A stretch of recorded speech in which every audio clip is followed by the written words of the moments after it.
بسم الله الرحمن الرحيم. الحمد لله رب العالمين، والصلاة والسلام على رسوله النبي الكريم محمد وعلى آله وصحبه أجمعين ومن تبعهم بإحسان ودعا بدعوتهم إلى يوم الدين. أما بعد، فأعوذ بالله من الشيطان الرجيم. بسم الله الرحمن الرحيم. إنه من سليمان وإنه بسم الله الرحمن الرحيم. صدق الله العظيم. محترم ناظرین، السلام علیکم ورحمۃ اللہ وبرکاتہ. گزشتہ نشست کے اندر، گزشتہ سابقہ لیکچر کے اندر بسم اللہ الرحمن الرحیم یعنی بسملہ پر کی تفسیر و تشریح کے تعلق سے گفتگو ہو رہی تھی، اور بسم اللہ الرحمن الرحیم کو تلاوت سے پہلے، تلاوت کے قبل پڑھا جاتا ہے، تلاوت قرآن کرتے وقت پڑھا جاتا ہے تعوذ کے ساتھ، اعوذ باللہ من الشیطان الرجیم کے ساتھ. اس کے معانی کے تعلق سے کچھ گفتگو ہو گئی تھی کہ قرآن کی تلاوت کرنے والا اللہ کے نام کے ساتھ، اللہ کے نام کی برکت کے ساتھ، اللہ کے نام سے قرآن کی تلاوت کو شروع کرتا ہے، جس میں 3 اللہ کے نام ذکر کیے گئے. ایک تو لفظ اللہ، جو اللہ کا اصل نام ہے، اسم الجلالہ ہے، یہ اس کی ذات پر دلالت کرتا ہے. اور 2 نام اس کے صفاتی نام ہیں، جس میں سے ایک اس کا ذاتی نام جیسا نام ہے رحمان، اور ایک نام اس کا رحیم. کہ جو اللہ کی ذات ہے، اس کی 2 صفات، ایک رحمان اور ایک رحیم، ایک ہی مصدر رحم سے نکلی. ان 2 صفتوں کو اس آیت کے اندر، دونوں صفتوں کو اس بسملہ میں ذکر کیا گیا ہے. ایک صفت،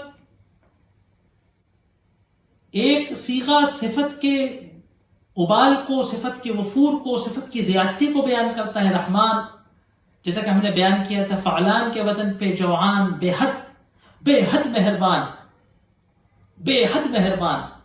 اور دوسرا صیغہ رحیم فعیل کے وزن پر ہے. فعیل اس میں فاعل ہے، یعنی کرنے والا، بے حد مہربانی کرنے والا، بے انتہا مہربان، بے حد مہربانی کرنے والا. یعنی اس کی رحمت بھی لا انتہا ہے، اور وہ اس رحمت کا استعمال بھی ہر وقت اور ہمادم کرتا ہے. بس اس کی اس رحمت کا اور اس کے اتنے مہربان ہونے کا تقاضا یہ ہے کہ اس نے ہمیں یہ توفیق عطا کی، اس نے ہمیں اس لائق بنایا، یہ توفیق اس نے عطا کی کہ ہم قرآن کی تلاوت کر رہے ہیں، ہم قرآن سے استفادہ حاصل کرنا چاہتے ہیں، ہم قرآن سے جڑے ہیں اور ہم قرآن سے جڑنا چاہتے ہیں. کیونکہ اعوذ باللہ من الشیطان الرجیم ہم کو یہ پیغام دے رہا تھا کہ قرآن کی تلاوت جیسے نیک عمل سے پہلے ہم کو اللہ تبارک و تعالیٰ کی پناہ میں اپنے آپ کو لے لینا ہے، اللہ کی حفاظت میں اور حرز میں آ جانا ہے اس شیطان رجیم، شیطان ملعون، دشمن حقیقی سے، کہ جو ہمادم ہمیں گمراہ کرنے، ہمادم ہمارے ایمان کو لوٹ لینے کی تیاریاں کرتا رہتا ہے، اس کی سازشیں کرتا رہتا ہے، اس کی کوششیں کرتا رہتا ہے. اس کی وسوسے سے، اس کی سازشوں سے، اس کے حملوں سے ہم نہیں بچ سکتے سوائے اس وقت کہ جب ہم اللہ تبارک و تعالیٰ کی پناہ میں چلے جائیں، اللہ تبارک و تعالیٰ سے ہم اپنے آپ کو شیطان سے بچانے کا مطالبہ کریں، اس سے تعوذ کریں. لہذا اللہ تبارک و تعالیٰ نے اپنے پیارے نبی سرور کائنات محمد صلی اللہ علیہ وآلہ وصحبہ وسلم کے ذریعے ہم کو شیطان سے بچنے کا ایک طریقہ بتایا کہ ہم بسم اللہ الرحمن الرحیم پڑھیں. بسم اللہ کی حکمت جو ہے وہ یہ ہے کہ بسم اللہ الرحمن الرحیم یہ شیطان کے عمل کو ناکارہ کر دیتی. ہر وہ عمل جو بسم اللہ الرحمن الرحیم کے ذریعے اللہ کے نام سے شروع کیا جائے، اللہ کے نام کے ساتھ شروع کیا جائے، اللہ کے نام کی مدد اور استعانت سے شروع کیا جائے، اللہ کے نام کی برکت کو سہارا کرتے ہوئے شروع کیا جائے، وہ شیطان کے عمل دخل سے، وہ شیطان کے بہکاوے سے، وہ شیطان کے وسوسے سے، وہ شیطان کی دخل اندازی سے محفوظ رہتا ہے. ایک حدیث مبارکہ میں آتا ہے کہ اللہ کے رسول صلی اللہ علیہ وآلہ وصحبہ وسلم نے فرمایا کہ جب تم میں سے کسی کو ٹھوکر لگے، ایسا ہوتا ہے، ایک ادب سکھایا گیا ہے احادیث کے اندر کہ ہر اچھا کام، ہر خیر کا کام، ہر نیک کام کو اللہ تبارک و تعالیٰ کی طرف منسوب کیا جاتا ہے۔ بھلائی ہوئی تو اللہ تبارک و تعالیٰ کے فضل سے ہوئی، اس کے کرم سے ہوئی، اس کی شفقت سے ہوئی۔ اور جب بھی کوئی نقصان والا کام ہوتا ہے، کوئی برائی والا کام ہوتا ہے، انسان کو جسمانی اعتبار سے، روحانی اعتبار سے نقصان پہنچانے والا کام ہوتا ہے، تو اس کو شیطان کی طرف منسوب کیا جاتا ہے۔ اب یہ ایک الگ عقیدے کی بحث ہے کہ یہ شیطان کیونکہ مصدر شر ہے، شیطان کیونکہ ہمیں نقصان پہنچانا چاہتا ہے اور ہمارے نقصان کا متمنی رہتا ہے، اس لیے ہر شر اس کے طرف محفوظ کی جاتی ہے، منسوب کی جاتی ہے، کیونکہ وہ شر کے طرف بلاتا ہے، شر کی خواہش کرتا ہے، شر کے طرف لوگوں کو دعوت دیتا ہے۔ لیکن کیا شیطان میں یہ طاقت ہے؟ کیا شیطان میں یہ طاقت ہے کہ وہ نقصان پہنچا دے؟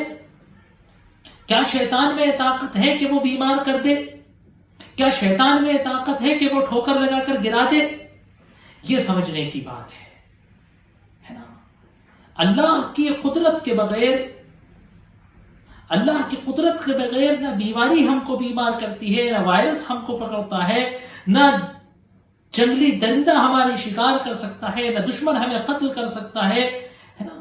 اللہ کی مرضی کے بغیر، اللہ کی قدرت کے بغیر، اللہ کی مشیت کے بغیر، اللہ کے اذن کے بغیر کوئی بڑی سی بڑی چیز ہمیں نقصان نہیں پہنچا سکتی۔ تو شیطان کی کیا مجال کہ وہ ہمیں نقصان پہنچا دے؟ ہر اچھائی اور برائی اللہ تبارک و تعالیٰ کی مشیت سے، اللہ تبارک و تعالیٰ کی قدرت سے، اللہ تبارک و تعالیٰ کی اللہ تبارک و تعالیٰ کے اذن سے، اس کے سابقہ علم میں کسی حکمت کے تحت ہوتا ہے۔ لیکن ہمیں خیر و شر کی تمیز سکھانے کے لیے اور خیر کی طرف جانے اور شر سے بچنے کے لیے، ان دونوں کے مصدر کو بتانے کے لیے اچھائیوں کو اللہ تبارک و تعالیٰ کے فضل کی طرف منسوب کیا جاتا ہے اور شر کو، برائیوں کو شیطان کی طرف منسوب کیا جاتا ہے۔ تو اس طریقے سے انسان کی عادت ہے کہ جب اس کو کوئی نقصان پہنچتا ہے تو وہ یہ مانتا ہے کہ یہ شیطان کے عمل کی وجہ سے، شیطان کے بہکاوے کی وجہ سے ہوا ہے۔ تو کہا کہ جب تم میں سے کسی کو ٹھوکر لگے تو یوں نہ کہے کہ تعس الشیطان، شیطان نامراد ہو، ہے نا، شیطان کا ستیہ ناس ہو، یہ مت کہو۔ کیوں؟ کہا کہ اگر ایسا کہتے ہو تو ینفخ، شیطان پھول جاتا ہے، اچھا میں کچھ کر سکتا ہوں، اچھا میں نقصان پہنچاتا ہوں، اچھا میں کلپ رہا ہے ابن آدم، میں ان سے ابن آدم کو کلپا سکتا ہوں۔ لا یقول احدکم تعس الشیطان، تم میں سے کوئی یہ نہ کہے کہ شیطان نامراد ہو، کیونکہ وہ گھمنڈ سے پھول کر البیت، کمرے کے برابر بھر جاتا، پورے گھر کے برابر ہو جاتا۔ لیکن کہو بسم اللہ الرحمن الرحیم، ہر چیز کو اللہ کی طرف منسوب کرو۔ جب ایسا کہتے ہو تو وہ سکڑ جاتا ہے، وہ نروس ہو جاتا ہے، وہ مایوس ہو جاتا ہے، اور وہ سکڑ کے بالکل پتلا سا ہو جاتا ہے، وہ بجھ سا جاتا ہے کہ اللہ، میں نے نقصان پہنچانے کی کوشش کی، میں نے ضرر پہنچانے کی کوشش کی، میں نے چور کو ورغلایا اور اس کو چور کو ورغلا کر میں نے اس پر آمادہ کیا کہ وہ اس کی تجوری توڑ کر اس کی ساری جمع پونجی چرا لے، لیکن یہ پھر بھی میری عظمت، یہ پھر بھی میری قدرت پر، یہ پھر بھی میری شکتی پر، میری طاقت پر یقین نہیں کرتا، اللہ کا نام لیتا ہے، وہ مایوس ہو جاتا ہے، وہ ٹوٹ جاتا ہے، اس کی ساری کوششیں کافور ہو جاتی ہیں۔ تو یہ بسم اللہ جو ہے شیطان کے عمل کو روکتا ہے۔ احادیث مبارکہ کے اندر آتا ہے کہ جب تم میں سے کوئی رات ہو جائے اور اپنے چراغ کو گل کرے تو بسم اللہ الرحمن الرحیم اس کو کہے۔ کہا کہ رات جب ہو جائے تو اغلق الابواب، دروازوں کو بند کر لو، وسم اسم اللہ علیہ، اور اس پر اللہ کا نام لو، وقف السقا، اور برتنوں کو، ہانڈیاں کو، پانی کے پینے کے برتنوں کو، مٹکوں کو ڈھانک دو اور ان پر اللہ کا نام لو۔ کیوں؟ کیونکہ ان الشیطان لا یفتح بابا مغلقا ثم اللہ علیہ، شیطان کسی ایسے بند دروازے کو نہیں کھولتا کہ جس کو بند کرتے وقت اللہ کا نام لیا گیا ہو، کسی ایسے برتن کو نہیں کھولتا، اس میں دخل اندازی نہیں کرتا کہ جس میں کوئی کھانا کھاتے وقت ہم کو ہدایت دی گئی ہے کہ جب کھانا کھائیں تو بسم اللہ الرحمن الرحیم کہیں۔ احادیث کے اندر آتا ہے کہ نبی کریم صلی اللہ علیہ وآلہ وصحبہ وسلم اپنے صحابہ کی جماعت کے ساتھ کسی سفر کے دوران صحابہ کی جماعت کے ساتھ کھانے پر بیٹھے تھے، دسترخوان لگا ہوا تھا، کھانا ایک دم تیار تھا، تو ایک چھوٹی سی بچی تیزی سے دوڑتے ہوئی آئی، ہوا کی طرح دوڑتے ہوئی آئی اور دھڑاک سے دسترخوان پر بیٹھ کر، اور بھوکی پیاسی بچی تھی، جنگل میں راستے میں کسی چرواہے کی رہی ہوگی، کسی سائلین کی رہی ہوگی، کسی مستحق، تو اس نے آ کر جو اپنا ہاتھ برتن میں ڈالنا چاہا، اللہ کے رسول نے اس کا ہاتھ پکڑ لیا۔ پھر ایک اعرابی آیا، ایک دیہاتی آیا، بدو آیا، وہ آ کر دھڑاک سے بیٹھ کر کھانے میں ہاتھ پکڑا، اللہ کے رسول نے اس کا بھی ہاتھ پکڑ لیا۔ پھر کہا صحابہ کرام سے کہ بسم اللہ الرحمن الرحیم کہہ کر کھانا شروع کرو، شیطان تمہارے کھانے میں شریک ہونا چاہتا ہے، شیطان تمہارے کھانے میں شریک ہونا چاہتا ہے۔ ہم بسم اللہ الرحمن الرحیم کہہ کر کھانا شروع کرتے ہیں تو اس کو سبیل نہیں رہتی تمہارے کھانے میں شریک ہونے کی، بس اس نے یہ کوشش کی کہ اس بچی کے ذریعے اور اس بدو کے ذریعے تمہارے کھانے میں شریک ہو جائے۔ میں نے ان کا ہاتھ پکڑ لیا اور ان دونوں کے ہاتھوں کے ساتھ میرے ہاتھ میں شیطان کا ہاتھ ہے۔ اب اصل میں یہ غیبیات کی بات ہے کہ شیطان کا ہاتھ کس طریقے سے ہاتھ میں ہے، اس کو ہماری عقل نہیں سمجھ سکتی، یہ غیب سے متعلق چیز ہے، لیکن بتانے کا مقصد یہ تھا اللہ کے رسول صلی اللہ علیہ وسلم کو کہ کھانے میں سے برکت شیطان چلا جاتا ہے، اس کھانے کی برکت کا شیطان غلط ہم سے استعمال کرتا ہے، اس سے بنی طاقت کو شیطان گناہوں میں استعمال کرے گا ہماری، اگر ہم بسم اللہ الرحمن الرحیم کہہ کر کھانا نہ کھائیں۔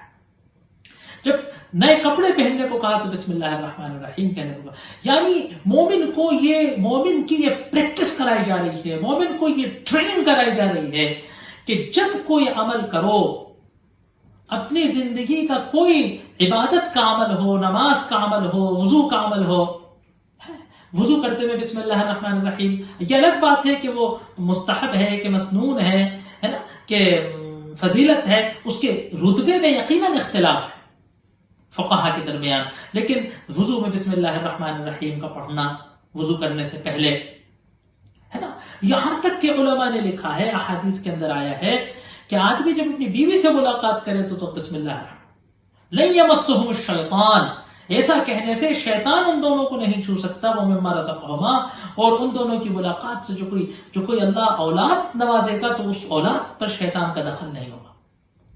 تو یہ بسم اللہ الرحمن الرحیم کی تاثیر ہے، یہ بسم اللہ الرحمن الرحیم جو ہے یہ طاقت، یہ قوت رکھتا ہے بسم اللہ الرحمن الرحیم۔ لیکن پھر وہ ایک بات بتا دوں میں آپ کو جو ہمیشہ کہی جاتی ہے کہ یہ کوئی ٹوٹکا نہیں ہے، یہ کوئی جادوئی الفاظ نہیں، کوئی منتر نہیں ہے کہ جس کو پڑھ کر ہم شیطان کو بھگا دیں۔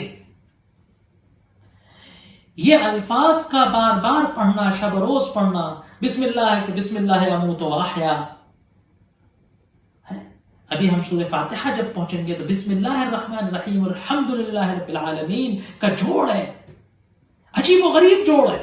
ہم بستر پر لیٹتے ہیں تو نبی کریم صلی اللہ علیہ وسلم نے سکھایا کہ کہو بسم اللہ اموت و احیا، اللہ کے نام پر ہم مرتے بھی ہیں، اللہ کے نام پر ہم انکانشنس میں چلے جاتے ہیں، لاشعوریت کی کیفیت میں چلے جاتے ہیں۔ نیند میں اور موت میں بس ذرا سا فرق ہے کہ نیند وقتی ہوتی ہے اور موت ہمیشہ کی ہوتی ہے۔ وہ احیا، اسی کے نام پر ہم شعور پہ واپس آتے ہیں، اسی کے نام پر ہم سینس کو واپس اسٹارٹ کریں، اسی کے نام پر ہم کانشیس۔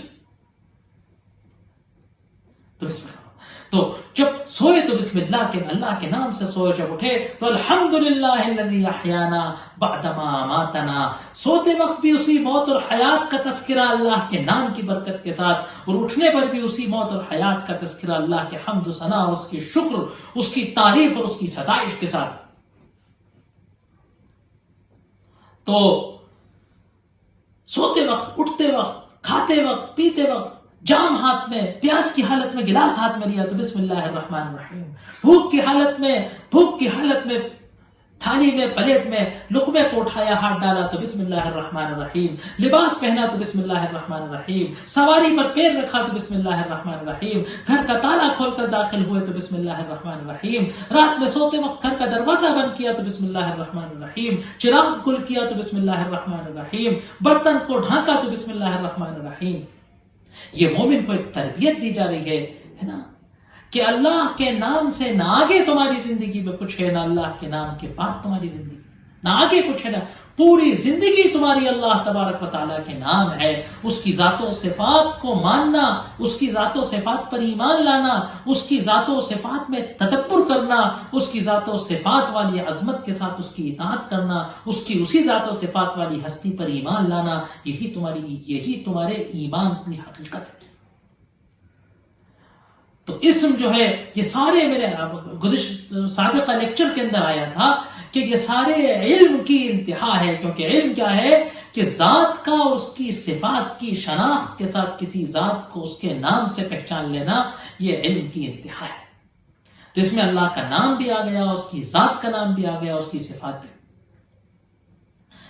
اس میں ایک بحث تھی جس پر گفتگو ہو رہی تھی سابقہ لیکچر کے اندر، وقت ختم ہو گیا تھا، کہ قرآن بسم اللہ الرحمن الرحیم قرآن کی آیت ہے کہ نہیں۔ تھوڑا سا اس کی طرف اشارہ ہو گیا تھا، ہم نے آپ کے سامنے عرض کرنے کی کوشش کی تھی کہ اس میں بنیادی طور سے 3-4 قول ہیں۔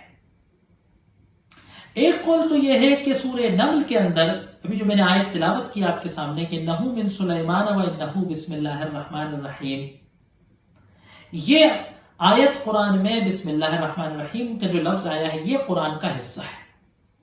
باقی مصحف میں جو ہر سورت کے آگے بسم اللہ الرحمن الرحیم لکھی ہوتی ہے وہ قرآن کی آیت نہیں ہے، وہ سورت کا آغاز بیان کرنے کا افتتاح ہے، اور ہر دو سورتوں کے درمیان جو فاصلہ ہے، جس طریقے سے ہم اسٹوڈنٹ جو ہے امتحان کی کاپی میں ہر دو آنسر کے بیچ میں ایک لائن کھینچ کر جو ہے فاصلہ بنا دیتے ہیں، سب یہ یہاں تک ختم ہوا، اب یہاں سے دوسرا شروع ہو رہا ہے، تو یہ سورت ختم ہوئی ہوئی دوسری سورت شروع ہو رہی ہے، یہ بسم اللہ الرحمن الرحیم۔ ایک قول یہ ہے کہ یہ ہر سورت کی آیت ہے، اور ایک قول یہ ہے کہ یہ سورہ فاتحہ کی آیت ہے،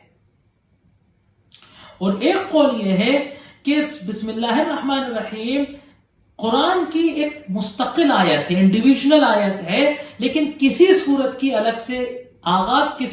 کے آغاز میں وہ الگ سے آیت نہیں۔ تو بہرحال یہ دونوں قول ایک دوسرے سے ملتے جلتے ہیں، پہلا اور چوتھا، اور یہی راجح ترین قول ہے۔ اب ایک مسئلہ اس کے آگے آتا ہے کہ اس کی تلاوت کا کیا حکم ہے۔ قرآن کی تلاوت کے دوران بسم اللہ کے پڑھنے کا کیا حکم ہے، اور نماز کے اندر بسم اللہ الرحمن الرحیم کو پڑھا جائے گا کہ نہیں پڑھا جائے گا۔ اس سلسلے میں علماء کی کچھ آراء ہیں۔ سب سے پہلے آپ اس بات کو اچھے سے سمجھ لیں کہ یہ ان اختلافات میں سے نہیں ہے کہ جس میں ہمیں نہی عن المنکر کا حکم ہے۔ دیکھیے کچھ چیزیں ایسی ہیں کہ جو شریعت کے خلاف ہوتی ہیں، نماز کے طریقے کے خلاف ہوتی ہیں، ہم کسی شخص کو اگر کرتے ہوئے دیکھیں تو یہ ہم پر واجب ہے کہ ہم اس کو ٹوکیں۔ لیکن کچھ چیزیں ایسی ہیں کہ جو جن میں علماء کا اختلاف ہے، جن میں صحابہ رضوان اللہ علیہم اجمعین کا اختلاف ہے، تابعین کا اختلاف ہے، اور بڑے بڑے اماموں کے اقوال ہیں، اور وہ باتیں مستحب اور فضیلت کے خانے کی ہیں۔ اس میں کسی کو ٹوکنا اور مسجدوں میں بدمزگی پیدا کرنا، کسی مصلی پر تشدد اور غصے کا اظہار کرنا، کسی پہ نازیبہ انداز سے آنا، اور دوسرے اماموں کے مسلک کو جانے بغیر، علماء کے اختلاف کو جانے بغیر اس میں اس طریقے سے گفتگو کرنا جیسے کہ ہم خود بڑے عالم ہوں اور ہم کوئی اصلاح کا مشن اور بدعت کو مٹانے آئے ہیں۔ ضروری ہے اس بات کو کہ ہم بدعت کا مطلب بھی سمجھیں۔ جس طریقے سے بدعت کرنا غلط بات ہے، اسی طریقے سے جو چیز بدعت نہیں ہے اس کو بدعت کی طرح کسی کو ٹوکنا اور ڈانٹنا بھی انتہائی غلط بات ہے۔ تو جہاں علماء کے مسلک ہیں، علماء کے اقوال ہیں، ہر شخص کی یہ ذمہ داری ہے، ہر شخص کی یہ ذمہ داری ہے کہ وہ مسائل کے جن میں علماء کا اختلاف ہے، دوسرے علماء اور ائمہ کی آراء کا، ان کے اقوال کا احترام کرے۔ صدیوں سے 1300 صدی سے 1300 سال سے ہمارے علماء، ہمارے ائمہ، ہمارے فقہا، ہمارے محدثین، چاہے وہ کسی بھی مسلک و مذہب کے ہوں، علماء کے اختلاف رائے کے قائل ہیں، اور اختلاف رائے کا احترام کرتے چلے آئے ہیں فقہی مسائل میں کہ جن میں دلیل کی بنیاد پر اختلاف ہوتا ہے، جس میں صحابہ اور تابعین سے متعدد مسالک ثابت ہیں، اس کی وجہ سے اختلاف ہوتا ہے. کسی کو غلط، گمراہ یا کسی کو غلط طریقے سے نماز پڑھنے والا، عبادت کرنے والا قرار نہیں دیا جاتا. یہ ایک نیا طریقہ نکلا ہے. اس کے پیچھے مسلکی تعصب، اس کے پیچھے اندھی تقلید، اس کے پیچھے جہالت، اس کے پیچھے ناواقفیت، اس کے پیچھے اپنے آپ کو خالی صحیح سمجھنا، جو بنیادی اسلامی علمی اصولوں کی خلاف ورزی بات ہے. علماء نے لکھا ہے کہ جو اپنے مسلک کو صحیح سمجھے اور دوسرے کے مسلک کو بالکل غلط سمجھے، اس کو گمراہ سمجھے، ہے نا، یہ خوارج کا طریقہ رہا ہے. اسلام کے اہل حق کے کسی فرقے، اہل حق میں سے کسی علماء کے مسلک کا، چاہے وہ حنفی ہو کہ شافعی ہو کہ مالکی ہو کہ حنبلی ہو، چاہے وہ علماء سلف ہو یا محدثین اہل حدیث کا مسلک ہو، اس طریقے کا عمل کرنے والے اگر اپنے آپ کو اہل حدیث کہتے ہیں تو یقیناً ان کو محدثین کرام کے علم کی ہوا بھی نہیں لگی.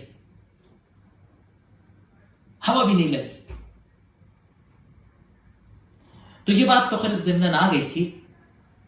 تو میں کہہ رہا تھا کہ مختلف علماء کے اقوال ہیں اس سلسلے میں. ایک قول یہ ہے کہ سورہ فاتحہ میں اور ہر سورت کے ساتھ جس طریقے سے قرآن میں بسم اللہ لکھا ہے اس طریقے سے پڑھا جائے. بعض علماء کی رائے یہ ہے کہ نہیں، فرض نماز کے اندر نہیں پڑھا جائے گا، نفل نماز کے اندر اس بات کی گنجائش ہے کہ ہر سورت کے ساتھ، ہر سورت کے آغاز پر بسم اللہ الرحمن الرحیم پڑھا جائے. امام شافعی رحمۃ اللہ علیہ اور کچھ علماء جو ان کے ہم نوا ہیں، ہم ان کے ہمراہ ہیں، ان کا یہ خیال ہے کہ کیونکہ بسم اللہ الرحمن الرحیم سورہ فاتحہ کی آیت ہے کہ نہیں، اس پر جیسے میں نے ابھی آپ سے بیان کیا تھا اختلاف ہے. امام شافعی اور بہت سارے مفسرین و قراء بسم اللہ الرحمن الرحیم کو سورہ فاتحہ کی آیت شمار کیا کرتے ہیں. لہٰذا ان کے یہاں بسم اللہ الرحمن الرحیم کو جہری نماز میں جہر کے ساتھ پڑھا جائے گا ہر رکعت کے اندر، اور سری نماز میں سری اعتبار سے آہستہ پڑھا جائے گا ہر رکعت کے اندر.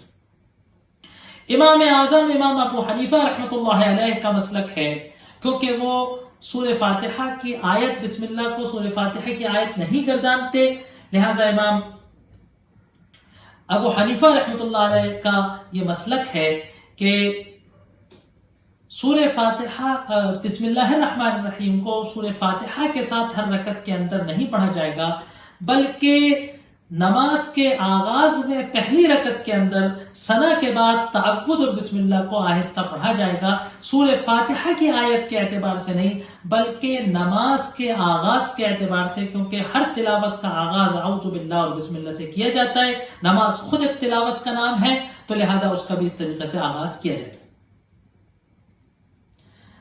عام پڑھنے میں تلاوت میں اس بات کو مستحب قرار دیا گیا ہے کہ جب بھی ہم تلاوت کا آغاز کریں تو اعوذ باللہ من الشیطان الرجیم بسم اللہ الرحمن الرحیم سے ہم اس کو پڑھیں، چاہے ہم تلاوت جو ہے آغاز سورت سے کر رہے ہوں، چاہے ہم تلاوت کسی سورت کی ابتدا سے کر رہے ہوں، ہم کہ بسم اللہ الرحمن الرحیم الف لام میم ہے، ہم پڑھ رہے ہیں الحمدللہ الذی فطر السماوات والارض، یا جو بھی ہم پڑھ رہے ہوں، یا ہم کسی بھی سورت کے بیچ میں سے پڑھ رہے ہوں، کسی پارے کے آغاز سے پڑھ رہے ہوں، کسی رکوع کے آغاز سے پڑھ رہے ہوں، یا ہم کوئی آیت پڑھ رہے ہوں، تو یہ بات مستحب ہے، فضیلت کی بات ہے، اس کا اہتمام کرنا چاہیے کہ اعوذ باللہ من الشیطان الرجیم بسم اللہ الرحمن الرحیم کے ساتھ پڑھنا ضروری ہے. بعض علماء نے کہا ہے کہ اگر ہم آغاز سورت سے پڑھ رہے ہیں، کسی سورت کا آغاز پڑھ رہے ہیں، تو بسم اللہ پڑھنے کا اہتمام کرنا چاہیے. اور اگر ہم سورت کے آغاز سے نہیں پڑھ رہے ہیں، بیچ میں سے پڑھ رہے ہیں، اور بیچ کا مطلب ہے کہ یعنی سورت کے ایک دو آیتوں کے بعد سے بھی آیت پڑھ رہے ہیں، تو ہم اعوذ باللہ من الشیطان الرجیم کے بعد بھی پڑھ سکتے ہیں. اعوذ باللہ پڑھنا فضیلت ہے، مستحب ہے، کیونکہ قرآن میں اس بات کا حکم دیا گیا ہے کہ اذا قرأت القرآن، جب کبھی قرآن پڑھو، قرآن کا کوئی سے بھی حصہ پڑھو تو اعوذ باللہ پڑھو. اگر ہم تلاوت کر رہے ہیں اور دوران تلاوت جو ہے ایک سورت ختم ہو رہی ہے اور دوسری سورت شروع ہو رہی ہے، تو ہمیں بسم اللہ الرحمن الرحیم کس طرح سے پڑھنا ہے. علماء نے کہا اس کے 3 طریقے ہیں. اس کے 3 طریقے ہیں. ایک طریقہ تو یہ ہے کہ ہم فصل کے ساتھ پڑھیں.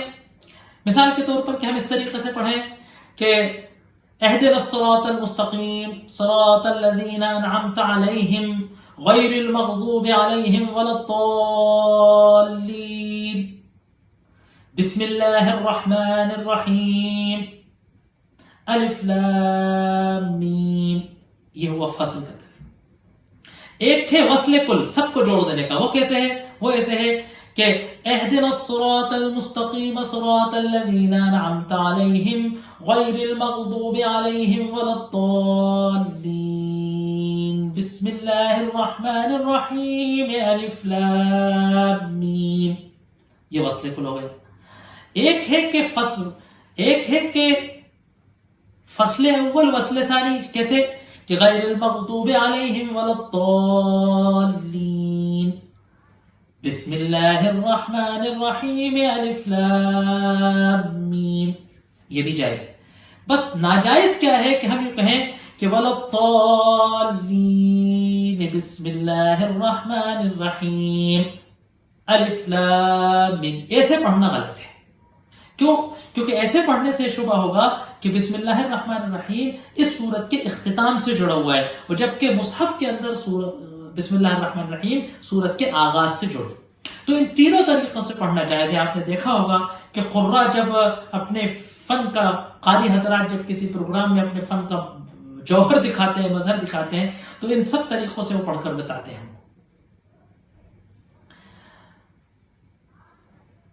جیسا کہ میں نے آپ سے کہا کہ بسم اللہ الرحمن الرحیم شیطان سے حفاظت کی چیز ہے، تو قرآن میں اس کی بڑی فضیلتیں آئی ہیں. احادیث مبارکہ کے اندر اس کی بڑی فضیلتیں آئی ہیں. کہا کہ اللہ کا اس کے اندر نام ہے جو اس میں اعظم ہے. بسم اللہ شیطان سے بچاتا ہے. رحمان اللہ کی رحمت پر دلالت کرتا ہے نا. رحیم اللہ کی شفقت. تو یہ جو ہے اس طریقے سے یہ بڑی فضیلت کی چیز ہے. اور جیسے کہ میں نے بتایا کہ دیگر جو احادیث کے اندر اس کا بڑا استحباب آیا ہے، اس کا اہتمام کرنا چاہیے. چھوٹے چھوٹے بچوں کو، ہمیں اپنے بچوں کو خود کی اس بات پر عادت ڈالنا چاہیے کہ ہر چیز میں ہم بسم اللہ الرحمن الرحیم کریں، اور تھوڑے سے اس کے معانی کو، مفہوم کو سمجھائیں کہ اللہ کی یہ مہربانی ہے، یہ اس کا کرم ہے کہ ہم کھانا کھا رہے ہیں، یہ اس کا کرم ہے کہ گرمی میں ہمیں پانی مل رہا ہے، یہ اس کا کرم ہے کہ ہم بستر پر سو رہے ہیں، یہ اس کا کرم ہے کہ ہمیں نیند آ گئی، یہ اس کا کرم ہے کہ ہماری نیند کھل گئی ہے نا. چھوٹی چھوٹی سی چیزوں کو دیکھیے، اپنے ارد گرد دیکھیے. اللہ تبارک و تعالیٰ، کوئی کسی کو نیند نہیں آنے کی بیماری ہے، تصور کیجیے رات بھر اگر جاگنا پڑ جائے تو کیسا لگتا ہو. کوئی سو رہے، وینٹیلیٹر پہ سو رہے، ایسا معلوم ہے اتنے سال سے سو رہے، کومے میں پڑے، نیند نہ کھلے تو کیا ہو. تو یہ اعوذ باللہ من الشیطان الرجیم اور بسم اللہ الرحمن الرحیم کی مختصر سی تشریح آپ کے سامنے پیش کرنے کی کوشش کی گئی. اس بات سے ڈرا گیا کہ اگر طوالت ہو گئی تو آپ حضرات گھبرائیں گے. اب انشاءاللہ تفسیر کا آغاز کریں گے. انشاءاللہ سورہ فاتحہ کا آغاز کریں گے، اور اس کے بعد اللہ تبارک و تعالیٰ نے اگر توفیق دی تو بہت غور کیا اور احباب سے مشورہ ہوا، یہ بات ذہن میں آئی کہ پہلے اما پارے کے چھوٹی صورتوں کی، ان صورتوں کی تفسیر کرنے کی کوشش کی جائے جن کو ہم نماز میں پڑھتے ہیں، تاکہ ہمیں نماز میں وہ لطف آنے لگے کہ اللہ تبارک و تعالیٰ ہم سے کیا گفتگو کر رہا ہے. اللہ تبارک و تعالیٰ کہنے سننے سے زیادہ عمل کرنے کی توفیق عطا فرمائے. وآخر دعوانا ان الحمد للہ رب العالمین.